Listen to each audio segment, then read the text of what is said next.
தமிழக சட்டசபை கூட்டம் நாளை முதல் 4 நாட்கள் நடைபெறும் என சபாநாயகர் அப்பாவு தலைமையில் நடந்த அலுவல் ஆய்வுக்குழு கூட்டத்தில் முடிவு செய்யப்பட்டுள்ளது.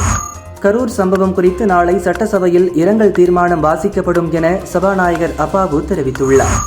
SIT விசாரணைக்கு தனி நீதிபதி பிறப்பித்த உத்தரவில் பல கேள்விகள் எழுவதால் நேர்மையான விசாரணைக்கு உத்தரவிட்டிருக்கிறோம் என சுப்ரீம் கோர்ட் நீதிபதிகள் தெரிவித்துள்ளனர்.